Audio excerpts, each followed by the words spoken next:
Mesdames, Messieurs, peuple congolais, tous les 1er novembre de chaque année, le dictateur Denis Sassou Nguesso, qui apporte la mort aux Congolais, honore paradoxalement les morts de sa famille, honore la mémoire de sa mère, de sa fille et des siens. Parallèlement, il apporte la mort aux Congolais. Mesdames, Messieurs, peuple congolais, vous le saviez que depuis ces 3 dernières années, par exemple, sur les 34 ans de la dictature liberticide, antidémocratique, antisociale et criminogène de M. Denis Sassou Nguesso a porté que la mort aux Congolais. Le saviez-vous, depuis 2015 jusqu'à nos jours, des milliers de Congolais ont perdu la vie sans que justice soit faite, sans que les familles des victimes puissent honorer dignement leurs morts apportés par le dictateur Denis Sassou Nguesso.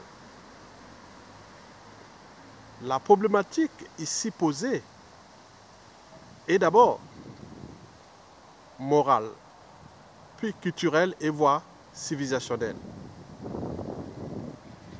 Est-ce que le caractère sacré de la vie humaine a-t-il encore un sens au Congo-Brazzaville pendant la dictature de Sassou et d'Nguesso? Mesdames, Messieurs, quand on parle du caractère sacré de la vie humaine, c'est comme Dieu. On dit que Dieu est sacré. Si Dieu est sacré, vous aussi, individuellement et collectivement, en tant qu'humain, vous êtes aussi sacré. Et même dans les sociétés constituées, on va même jusqu'à la sensibilité des animaux, que les animaux sont sensibles et qu'il faut parfois respecter les animaux. Mais pourquoi nous, à l'échelle humaine et au niveau du Congo-Brazzaville, nous ne sommes plus capables de comprendre et d'analyser le caractère sacré de la vie humaine? Mesdames, Messieurs, peuple congolais, la désacralisation de la vie humaine pendant le règne tyrannique de Sassou et d'Nguesso est tellement invétérée que même dans les cas les plus insignifiants de la vie humaine, Sassou Nguesso use de la mort des autres comme pour la défense de ses intérêts les plus graves.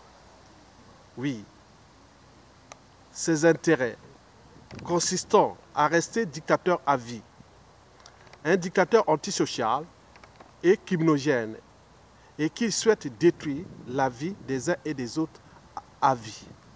Mesdames, Messieurs, peuple congolais, le dictateur Denis Sassou Nguesso a-t-il le droit à la vie et à la mort des uns et des autres? Un être mortel et qui va chaque année honorer ses morts de sa famille et laisser les autres dans des conditions de déshumanisme et de décivilisation insupportables, intolérables.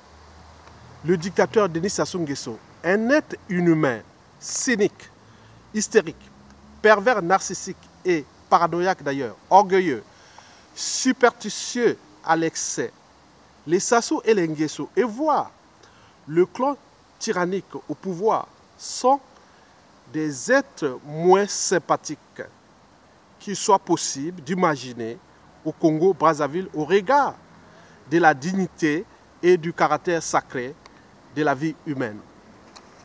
Mesdames, Messieurs, peuple congolais,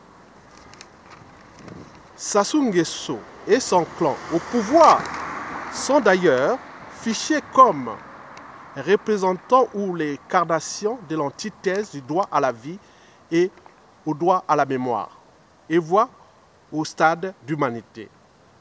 Mesdames, Messieurs, le stade d'humanité commence par le respect de l'intégrité physique, de la dignité et de l'autonomie de la personne humaine. Et tout en cherchant à faire ressortir et à analyser le contenu social, moral et philosophique du caractère sacré de la vie humaine. Mesdames, Messieurs, peuple congolais, on ne peut par ailleurs parler du caractère sacré de la vie humaine au Congo-Brazzaville. Et pourquoi? Parce que nous, individuellement et collectivement, nous ne sommes pas encore affranchis de la dictature antisociale et criminogène de Sassou Nguesso. On ne peut par ailleurs pas parler du caractère sacré de la vie humaine aujourd'hui sans ce que Sassou Nguesso dégage. Et tout son système est criminogène d'ailleurs. Mesdames et Messieurs, peuple congolais, la problématique ici posée a un caractère sacré de la vie humaine après la chute de Sassou Nguesso. Bien sûr, cette problématique aura un caractère sacré après la chute annoncée du dictateur Sassou Nguesso, un dictateur sanguinaire assassin.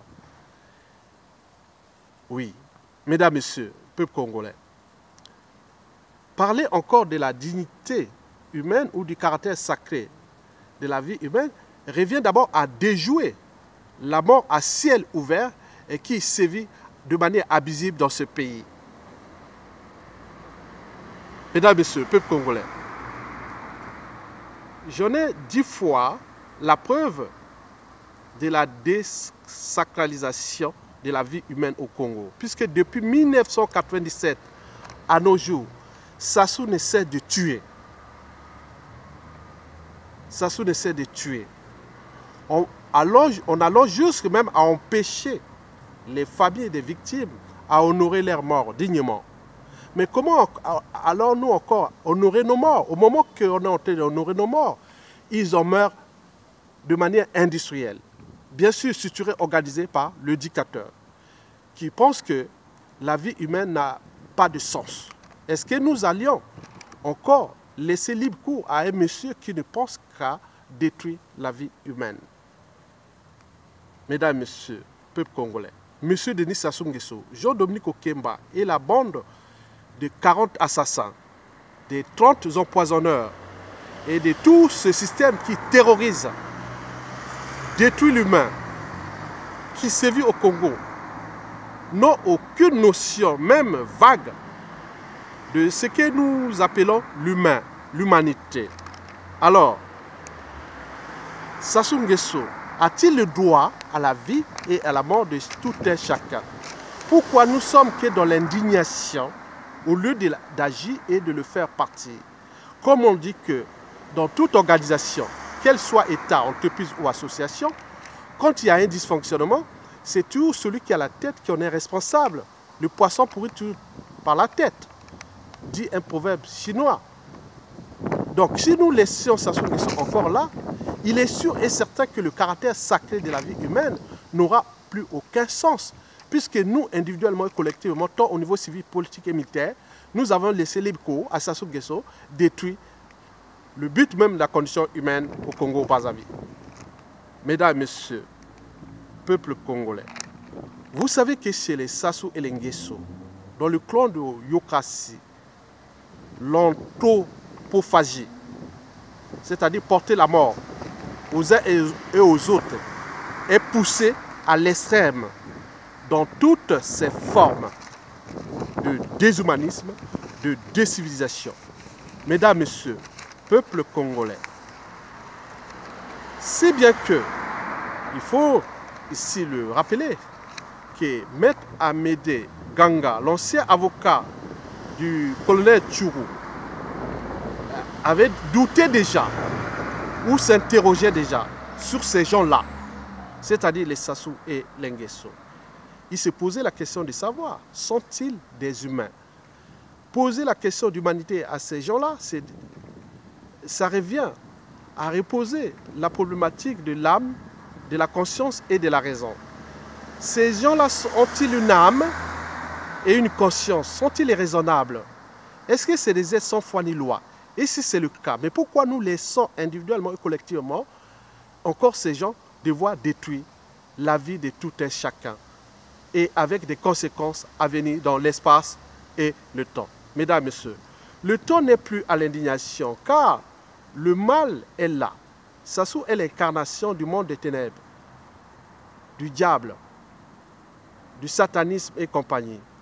Le mal est là, la mort est partout, au Congo. Eh bien oui, la matière qui nourrit la mort à ciel ouvert au Congo est tout justement Sassou Nguesso et le régime. Mais pourquoi nous, individuellement et collectivement, nous ne sommes pas capables de le faire partie et maintenant? Mesdames, Messieurs, ceci dit, donc, l'enjeu n'est plus de s'indigner et de pleurer nos morts. Parce que c'est un puissant phare. Tant que Sassou sera là, il va détruire. Mais savez-vous que déjà à l'échelle des diasporas congolaises d'Occident, les gens ne vont plus enterrer leurs morts au Congo. Et pourquoi? Parce que c'est un non-sens. Au moment où vous amenez un cadavre, et là-bas, il y en a plein qui meurent tous les jours, dû déjà aux conditions de vie exécrables. Sassou Nguesso a suturé et managé la mort à ciel ouvert. Donc, il est de notre devoir de repenser les problématiques du caractère sacré de la vie humaine au Congo-Brazzaville.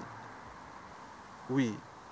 Cela va commencer d'abord par faire partie de Sassou Nguesso et organiser une période de transition de 5 ans et organiser l'élection par la suite. Et pendant cette période de transition politique de 5 ans, où nous allons repenser tout le Congo au niveau du droit à la vie, au droit à la dignité, oui, au niveau du droit, du système judiciaire et pénitentiaire, contre tous ces gens qui ont pris pour assignation un peu pour le détruire. Oui, deuxièmement, repenser l'État et son autorité, les administrations, les États généraux de la nation sur tous les plans. Le but de la condition humaine et sociale au Congo, tout est possible. Et enfin, les problèmes d'éducation. L'éducation sera le pilier de repenser ces plaies. Parce que si nous ne réformons pas les mentalités, habitudes et comportements des Congolais en termes de transmission des valeurs de liberté, de dignité, de courage, de justice, du devoir de mémoire et du but de la condition humaine et voire existentielle, nous allons vivre d'ici à 2050 dans un pays qui deviendra une poudrière annoncée, un pays ingouvernable où pourront régner ceux qui ont été traumatisés par cette folie antisociale et criminogène instrumentalisée par le dictateur Denis Sassou Nguesso. Mesdames et Messieurs, peuple congolais, ceci dit, ceux qui ont encore la chance d'aller honorer leurs morts au pays ou qui sont au pays, mais je vous informe que ça ne s'arrêtera pas là. Les morts vont encore additionner parce que le capital décès de ce dictateur et de son clan ne va cesser d'augmenter étant donné que ce dictateur est à bout de souffle, au bout du rouleau et qu'il a tout compris que pour maintenir sa tyrannie liberticide, antidémocratique, antisociale et criminogène, il va continuer à tuer. Donc le système Sassou Nguesso face au droit, au caractère sacré de la vie n'est pas aménageable. Par conséquent, vous devez vous regrouper avec des gens qui ont la même mission que vous, c'est-à-dire des humains. Parce que nous n'allons pas laisser encore ce pays dirigé par des gens qui ne sont plus des humains. Si on est humain, à un moment donné, on s'est dit, je suis humain, je ne veux plus me laisser faire par ce système. Donc nous devons nous regrouper, tant au niveau civil, politique et militaire, avec les gens qui ont l'esprit d'abord, d'arracher d'abord notre liberté, notre dignité, et surtout récupérer notre pays du monstre froid, de l'orgue de la Lima, et celui qui tue, et qui nous le constations toutes les années, et qui va à Oyo, au niveau des tombes, pour simplement fêter la mort qu'il apporte aux Congolais, sous prétexte d'aller honorer les tombes de ses parents. Il s'agit bien sûr d'un cynisme, d'un caractère hystérique, psychopathique, anthropophagique, c'est-à-dire qui porte la mort. Et nous ne voulons plus ça. Donc, le temps n'est plus à l'indignation. Le temps est à l'action. Le temps que Sassou dégage pour que nous puissions ensemble, individuellement et collectivement, repenser ces plaies. Parce que quand les injures, les menaces et les mots ne suffisent plus, que le danger est proche, Sassou a-t-il le monopole d'apporter la mort aux autres. Et avec lui, après lui, combien d'autres victimes au sein déjà de son clan, de sa tribu et compagnie. Parce que la responsabilité politique, même humaine, en Afrique, est souvent collective. Et donc, vous imaginez les conséquences. Pour éviter que ce système ne cesse de tirer vers le bas l'humain au Congo, et nous devons mettre fin à la matière qui nourrit cette désacralisation de la vie humaine, de la dignité humaine. Donc, le temps est venu que Sassou dégage. Il n'a jamais été aussi faible. Nous ne pouvons plus laisser un être mortel tué et qui, dans si peu de temps, partira dans les cieux. Oui, bien sûr, il passera la phase du purgatoire avec tous ces crimes qu'il a commis, mais ce sera déjà trop tard. Mais nous allons gérer les conséquences après. Nous voulons éviter ce mal-là qui est entré dans nos mémoires, dans nos esprits. Parce que la vengeance, la haine, et oui, nous sommes dans une bombe à retardement. Et qui, Sassou Nguesso, bien sûr que ça accaparait des moyens de l'État colossaux. Et si ces moyens, un jour ou l'autre, d'ici peu de temps, tombent dans les mains des revanchards et autres, combien d'autres victimes parmi les gens du régime? Donc, je vous invite à prendre votre responsabilité en tant que déjà humain. Oui, en tenant compte de ce caractère sacré de la vie humaine, de la dignité. Et alors là, nous aurons pris un pas vers l'humanité, vers l'histoire humaine, vers l'histoire de la civilisation et des nouvelles synthèses sociétales et civilisationnelles. Mesdames, Messieurs, peuple congolais, ceci dit, le mal est fait. Sassou a tué, Sassou continue à tuer. Et donc, nous ne pourrons plus laisser libre cours à ces colporteurs du déni de l'humain, déni du caractère sacré de la vie humaine. Vous avez par exemple pu voir depuis le génocide de Lari dans le Poul, et Sassou Nguesso est rentré avec toute cette machine de négationnisme qu'il n'y a pas eu de morts, ni de génocide. Vous avez vu les affaires de Chakona, rien du tout, sans justice. Vous avez vu Sassou commencer à terroriser même les enfants. Là, aucune justice. Est-ce que nous sommes encore humains? Et si nous ne sommes plus humains, par conséquent, à ce moment-là, Sassou Nguesso peut continuer dans sa folie de détruire l'humain, avec les conséquences à venir dans l'espace et le temps. Mesdames, Messieurs, je vous remercie et à bientôt.